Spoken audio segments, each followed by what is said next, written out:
حضرت شیخ الحدیث رحمۃ اللہ علیہ نے فرمایا کتاب میں کہ ایک اللہ والے تھے، وہ قبرستان کے قریب سے گزرے، انہوں نے کچھ پڑھ کر ان کو پھونک دیا، بخش دیا۔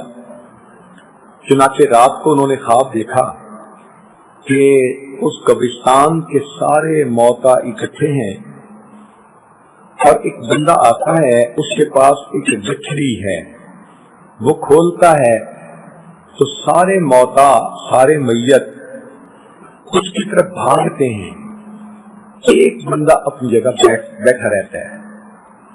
تو اس نے اس سے پوچھا کہ یہ کیا معاملہ ہے؟ اس نے بتایا کہ دیکھو، یہ جو دعائیں ہوتی ہیں ایمان والوں کی، یہ ایک ڈاک ہمیں روزانہ پہنچتی ہے اور ہر میت کو تمنا ہوتی ہے کہ میری ڈاک زیادہ سے زیادہ مجھے مل جائے، تو یہ بھاگے ہیں اپنا حصہ لینے کے لیے۔ اس نے کہا آپ کیوں نہیں بھاگے؟ اس نے کہا میرا ایک نوجوان بیٹا ہے جو حافظ قرآن ہے، وہ فلاں بازار میں دکان کرتا ہے اور جب گاہک نہیں ہوتے تو وہ بیٹھ کے قرآن پڑھتا رہتا ہے، تو مجھے روزانہ اتنا قرآن پڑھنے کا ثواب مل جاتا ہے کہ مجھے کوئی جلدی نہیں، سب اپنا میرا حصہ لے لیں گے تو میں بھی جا کے لے لوں گا۔ آنکھ کھل گئی۔ اس بندے نے سوچا کہ میں جا کے دیکھوں تو صحیح۔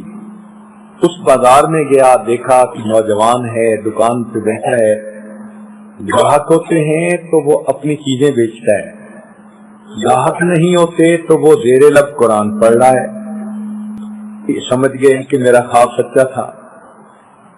اللہ کی شان کے بہت سالوں کے بعد پھر اس قبرستان کے قریب سے گزرنا پڑا، انہوں نے پھر کچھ پڑھ کے بخش دیا۔ رات کو خواب میں دیکھا موتا ہیں اور کوئی ڈاک لاتا ہے اور سب اپنا حصہ لینے کے لیے بھاگتے ہیں، مگر اس دفعہ وہ بندہ بھی بھاگتا ہے جو پہلے بیٹھا ہوا تھا۔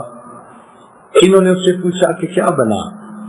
اس نے کہا کہ میرا وہ حافظ قرآن بیٹا فوت ہو گیا، اب کوئی نہیں جو مجھے اس طرح قرآن پڑھ کے بخشے، اب عام مومنوں کی دعا میں جو میرا حصہ ہے میں بھی وہی حصہ لینے کے لیے جا رہا ہوں۔ اپنے بیٹیوں کو، بیٹوں کو قرآن کا حافظ بنانا، عالم بنانا، نیک بنانا، یہ چیز انسان کو آخرت میں بھی کام آ جاتی ہے۔